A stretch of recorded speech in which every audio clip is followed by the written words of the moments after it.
how did you land on that? Like, why did that become your signature guitar? Did you always like the telly body shape and in humbuckers? Yeah, yeah. I some of my favorite players play Telecasters with humbuckers. Like it's a player out of Chicago, Illinois by the name of Rico McFarlane who plays that style of guitar.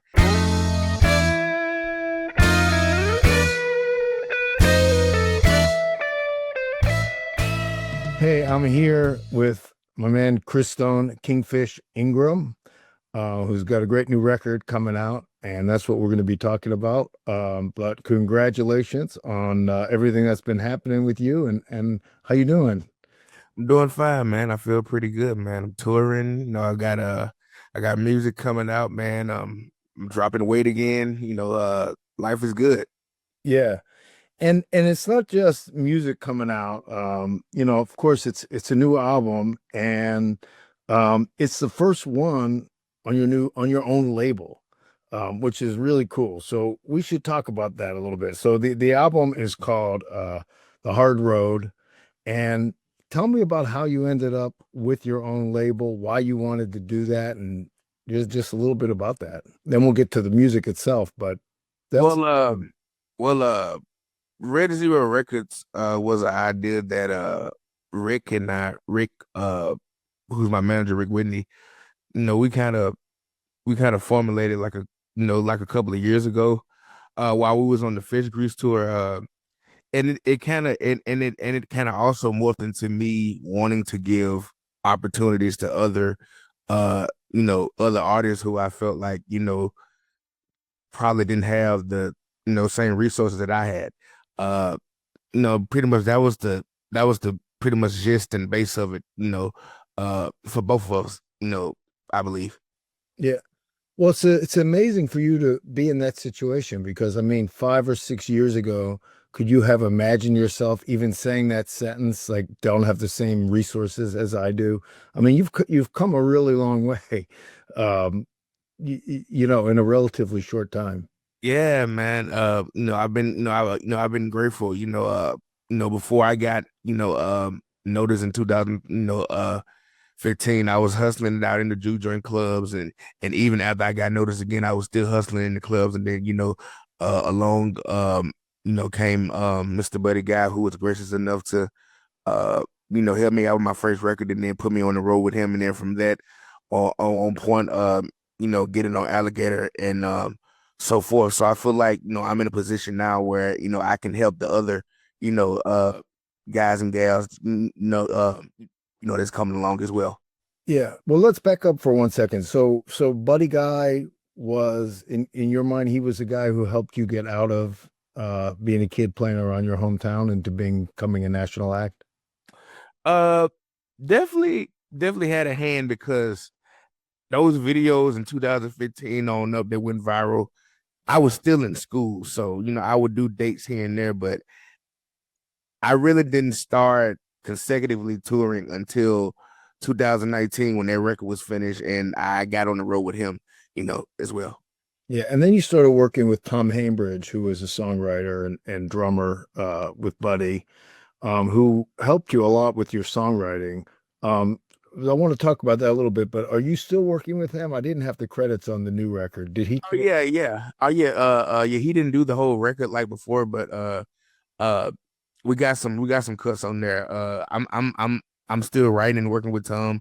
Uh some of the songs on the record were some songs that we kind of did like back in the 662 sessions. So we kind of like, revamped them and everything. Yeah, yeah, yeah. He's on the record as well. Yeah. And one of the songs you guys did together is Old Soul a few years ago. And that felt to me like it must have been, I mean, in my imagination, you were sitting there talking to him about your life experiences that you felt like, people always told you you have an old soul, and he helped you turn it into a song. Yeah, yeah. Is that right? Yeah, yeah, that particular track it's called Been Here Before. That was actually the last song that we did on the Kingfish sessions. We were upstairs in the studio and I had an acoustic and we were going back and forth and out that song came and we went downstairs and recorded it. Yeah.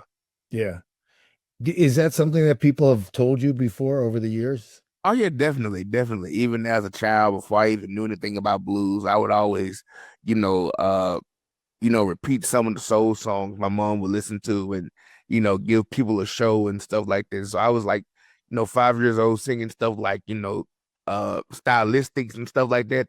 So I was always told that, oh man, he's not the normal, kid. He's an old soul for sure. Yeah. Do you feel I remember doing an interview with Derek Trucks when he was probably how old are you now, Chris? 26.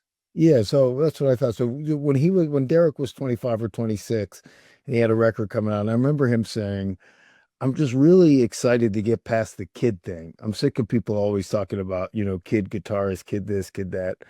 Do you relate to that? Like, is that something you think about? Definitely, definitely. I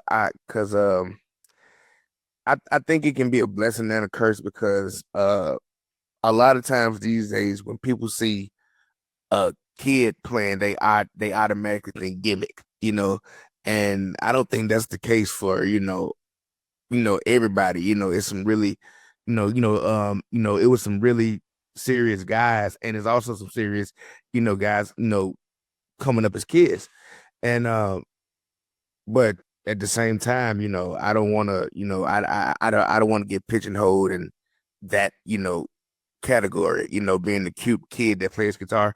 So that's when, you got to focus on the lyrics and, and do some shedding and whatnot. Yeah. And how long has my man D-Vibes been playing? So I first met Device in 2017 on the Blues Cruise. I've been knowing him since then, but he didn't join the band until 2022, 23. Well, yeah, yeah. And he's a pretty important part of your uh live show now, right? Yeah, yeah, yeah. He's given the band. When he joined the band, he leveled us up, uh musically for sure because he's added a lot of funk values. I call him Thelonious Funk. He's added a lot of funk and jazz values to the band and has given us a whole different sound for sure. Yeah. And he's such a great guy and a great spirit. Always Yeah, man. to Yeah, me when man. I ever met him. Yeah, man. He's the party animal. We'll be careful about that.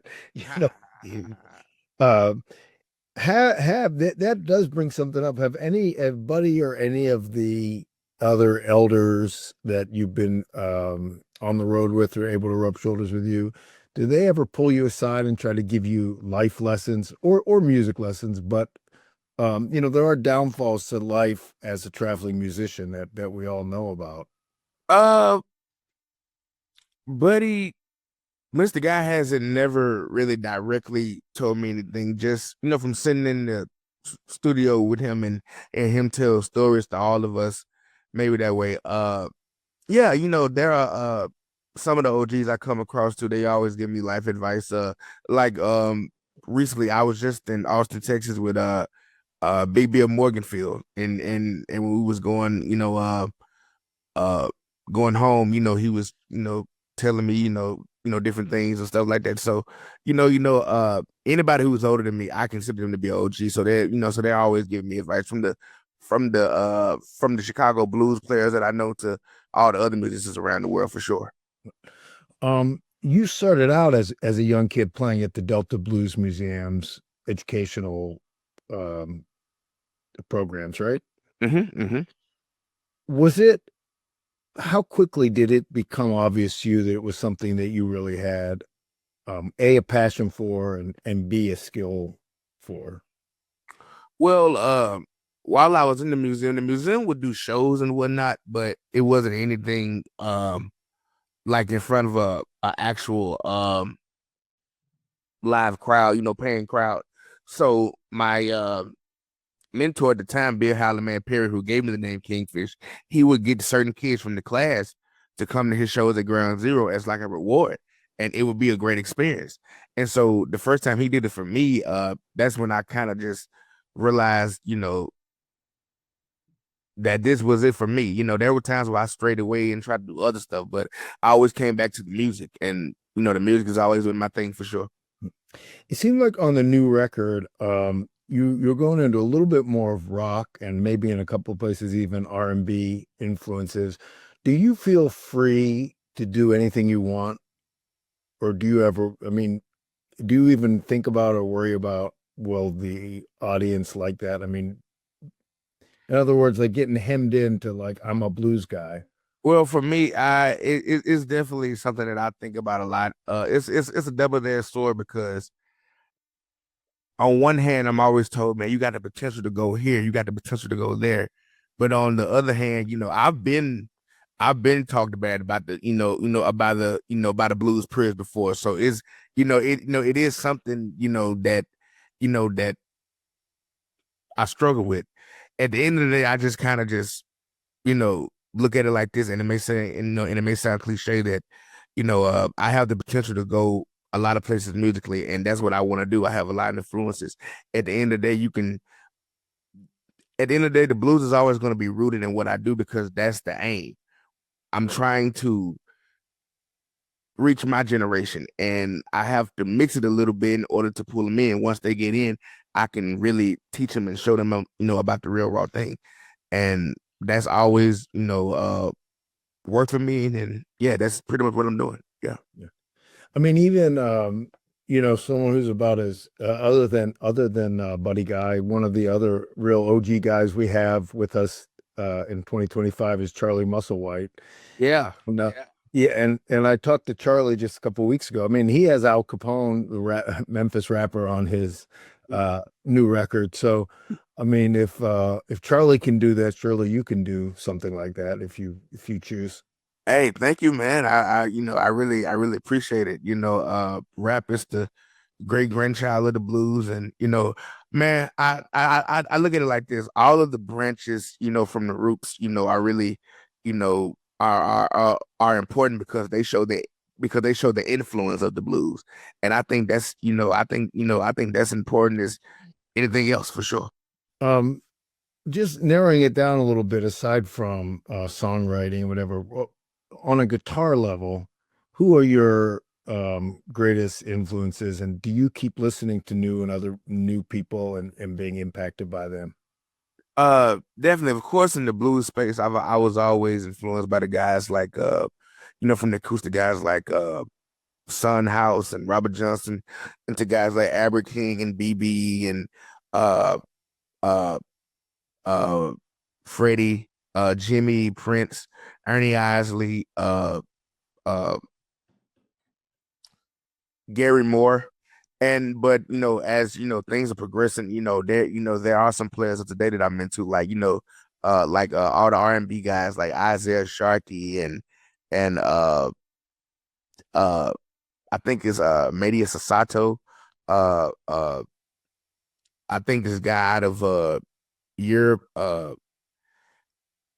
Manusco, he plays with his Yeah, fingers. Yeah, yeah, Mateo. yeah, yeah, Yeah, Mateo. Yeah, yeah, Yvette Young, so I love where the world of guitar is going, even though I'm considered to play a old style or whatever, or old way. I enjoy all of that, Tosin Abasi, all of that. yeah. Um, well, some of us, we didn't realize guys my age who are old enough to have seen a lot of the original guys, but too young to have. We like in the 80s, it almost felt like we had missed out on things. And now I look back and I'm like, wow, I used to be able to just go all the time and see BB King and Albert King and John Lee Hooker and Otis Rush. Uh, and I'm really lucky to have done that. And so it's something that you miss, being able to see so many guys so frequently. And so that's why so many people like me are so excited to see a young guy like you come up, because it's a form of music and guitar playing that has been we were so used to seeing it, and then we realized, like, where is everyone? And so seeing a guy, like our kids' generation come up with so much talent and dedication to it is refreshing. And I'm sure people have told you that before, but I really appreciate that, man. Thank you. yeah, that's why it's so, meaningful, I think, to a lot of people. Um, Did recording this for your own label change the way you approach the recording at all? Did it change your feeling of what can or should be on the record? Or I mean, like if you had been recording this for Alligator, do you think the actual music would be the same coming out, or is it different? That's a good question.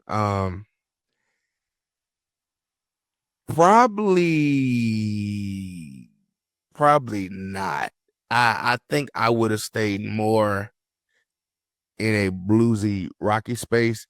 Um, even when I was with Alligator, I did have plans of wanting to branch out a little bit and bring more of an R&B flavor uh to the music. So I probably would have that, but that would be more of a blues rock presence on the album, than than the R&B stuff, if I was still on Alligator, I would believe. Is there any song or two that you're particularly proud of, especially proud of on the new record that you would like to highlight? Man, can I say all of them? Not just playing. Yeah, you can say all of them. You Man, you should feel that way. I mean, it's your brand new record, and man, you've listened to it so many times, and you made decisions about what to put on it and what to leave off it, and how to I, when to I, put I, it. I would say the ones. Okay, I'm gonna give you three. I think the ones who really the ones that really showcase what the album is about, just showing the journey in the different genres. I think Voodoo Chum is a good one. Uh, because that's the blues rock space. Bad Like Me is more in the, for lack of a better term, pop rock thing. And the ones what's the joint? That the Butcher Love is kind of serving in that, like, adult contemporary R&B space. So, those three, songs pretty much showcase what the album is, trying to say, as far as showcasing my voice, showcasing, uh different guitar ranges and whatnot. Yeah, all that. Um, well, speaking of your voice, you have a great voice, and Thank you. you're welcome. Did you work on that a lot? Have you worked on that a lot, or is it like you start playing guitar, you open your mouth and start singing, and that's what came out? Man, the latter is what it kind of used to be, but I I'm just now trying to work on my voice.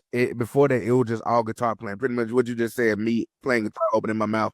But now I'm learning more that, I'm learning more about myself, that I have range.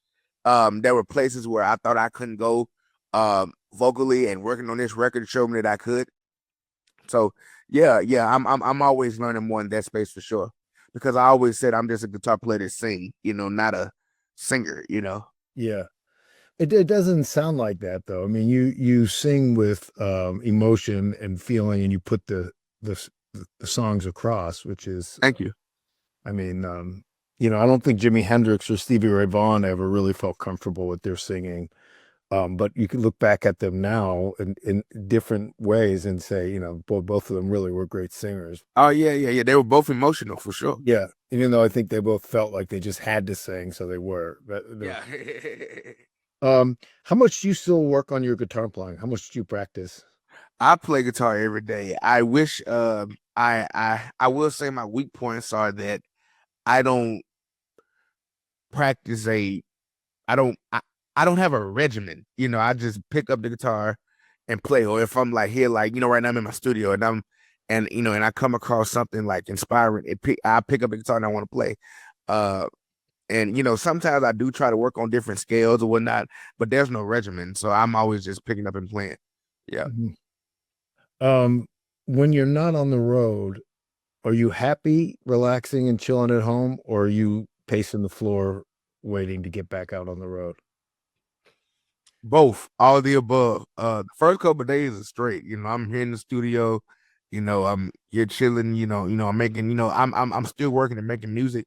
But then by that second to last day that it's time for us to get back, I'm ready. My head is back into game mode. I'm ready to get it popping for sure. Yeah. A couple of years ago, you were featured by Steve Miller in the Jazz at Lincoln Center. He does these annual blues concerts, Mhm. and I saw you there, and your performance was great. He came out and played with you, and I had interviewed Steve around then, and he was so enthusiastic about you, such a big supporter. Um, do you have any real recollections of those? And was his support meaningful to you? Definitely, definitely meaningful to me because Steve Miller was one of the many artists that my mom played, so I found out about his music through my mom. So uh just to be with him and learn all that blues knowledge that he had, and also talk guitar, and no, it was a really great experience. I had opened up a couple of shows for him, before the Lincoln Center deal. So I had already spent some time with him, so it was really cool. It was really cool just to be among rock, royalty for sure, for sure. Chris, I know you mentioned your mother, so I know it's been a while now. I don't know if we've spoken, so I wanted to extend my condolences on her Oh, thank you, man. I appreciate it. passing. And I mean, obviously, for any person, especially a younger person, losing mother is hard. But in terms of your music, she was really the person who was inspired you and influenced you to go into it. Is that I believe, right? Yeah, yeah. From her singing with my family to her uh having me out on the road, and taking me to all these different places in our van, and out of town and whatnot. Yeah, definitely. She was my biggest supporter, and definitely helped me for sure. Yeah. Um, you mentioned, or we talked about how you had started at the Delta Blues Museum program. How much, like, were there other kids in there who ran with it also, or were you like I don't know, an oddball in that regard, like in terms There of were there were other kids that played and played well, but and I'm actually like distant relatives with them, but they went more gospel and R&B. As far as only running with the blues, that was that was probably just me. And not only that, there were other kids who came in the class before me that also played around town. I was just the one in my era that kind of took it, because besides the distant relatives that I just mentioned, not too many people from my era in the museum is still doing this. Yep. yeah. Mhm. Um, you appeared in the movie Sinners. You were playing. You were basically the guitarist in Buddy's band, I believe. And Mhm, mhm. what a great movie and a kind of a cool thing to be a part of. It seemed to me. Like what how did that feel? And did you, other than your little part in it, did you really know what the theme was or what the movie was about or anything? Man, to answer the later part, all I remember they just told us it was gonna be about vampires, and they didn't say that it was gonna be about blues, but blues was gonna be like implemented in some sort of way. But the main gist of it was gonna be vampire. I honestly, and to say all that, I say all that to say that I really had no idea what I was in for until I saw the movie.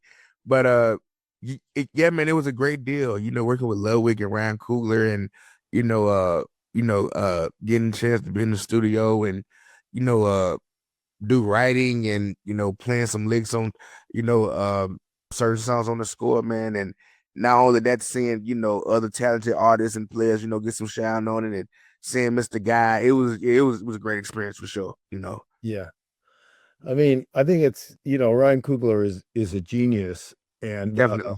the fact that he cast American history through the lens of the Delta blues was just I thought it was powerful and amazing. And then um, I had been told by someone, make sure you don't leave early when the credits start. And I knew that you were in it and that Buddy Guy was in it, and I kept thinking, well, where were those guys? And then there's of course, there's the whole I don't know what you would call that, the epilogue or whatever, which Right, right. but when it came to him, I was I don't know, it was meaningful, it was powerful to me because Buddy Guy has been such an important figure in my own personal Definitely. life and history and career and I just thought it was incredible. And I don't know how many people were tuned into that, but the fact of him as the last of the great Chicago blues Mohicans still with us, and then you as sort of the next gen guy in his band and everything, it was I thought it was really powerful. So I hope that resonated with you the way it did. Definitely, it definitely did. Thank you. Thank you. It was beautiful to see Buddy recognized on that, on that grand, grand level for sure, and just to simply be a part of it, in some form, was, honorable for sure. Yeah, I mean, they could have just had, an actor play that part, but Exactly. it wouldn't have been the same as having him. It connected it to the real American Yeah. history in such a powerful way. Right. Right. Um, so to get to some of the boring technical stuff, what are you playing these days guitar wise, and has it changed much? Man, I'm always changing, my guitar lineup. I just added a guitar tech to my team maybe like 2 or 3 years ago. So I'm still learning, certain things that I can do. They've been telling me about the endless possibilities I can have as far as bringing guitars out. So I may bring like two guitars here or four guitars here, but I'm running my Fender signature telly. We got some cool news with that coming up soon. Uh which has been like one of my main guitars. I got a Banker Flying V, uh, a Les Paul Custom, which those are the three main ones that I'm using. But I'm also looking to add a 335 in the mix too. Mhm. How did you the Kingfish Telly, which I might have to get one of those. How is is it the body shape and the pickups look really similar to a Tele Deluxe. How did you land on that? Like, why did that become your signature guitar? Did you always like the Tele body shape and humbuckers? Yeah, yeah. I some of my favorite players play Telecasters with humbuckers. Like it's a player out of Chicago, Illinois by the name of Rico McFarlane who plays that style of guitar. And I've always felt comfortable with that style, just the telly, not regular tellies, but the ones with the humbuckers. And we had landed on that style when we was talking about different guitars for me to, have as my signature. And I told them I like what they did with the Troublemaker telly by adding the Tunematic bridge, which gave me that Les Paul type of thing at the time. Uh the pickups are different than their Fender signature style humbuckers. These are more uh towards like classic 57s. They kind of, like designing themselves, and they really scream. So yeah, man. Yeah, man, it's a great guitar. Yeah. Um, you have over the years played something like a thin line, some type of thin line Telly, Hmm. or at least taking pictures with it.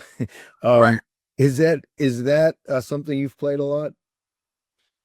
Uh I think I have a no, no, no. I've never had a thin line. I've always had the deluxes. Okay. Yeah, yeah, deluxe. I I think I thought on one of your album covers you were holding a thin line. Was that? Oh, on the album covers there's been a Starcaster. The okay. there's a Starcaster. The 662 was the custom shop Strat, and Live in London was the Fender Signature joint. Okay. Pretty much the same one that's on the cover of Hard Road. Just different Okay. color. Um, and what about in terms of do you use any effects and what kind of amps do you use? Yeah, as far as amps, now I'm running two twins. Not only that, for pedals, I've been using a Marshall Shredmaster for my distortion going on maybe like 2 or 3 years now. Uh, Crybaby Y Mini or Junior. And sometimes I may add a Boss DD3 delay, and then that's pretty much everything. Yeah. Um, you mentioned that on Red Zero you wanted to be able to give other people an opportunity. Mhm. Do you have any artists in mind? Is there anyone else who's ready? You're ready to announce is coming up? Yeah, Is it a work? yeah. Two artists in particular that we know for sure. You know with with music that's coming out. Is a young man out of St. Louis by the name of Dylan Triplet. And what's so dope about Dylan is that, even though we have a lot of, young guitar slingers, male and female coming up, we don't have a lot of young Bobby Blue Bland style soul Yeah. sing. And Dylan, he plays guitar, but his real main thing is singing.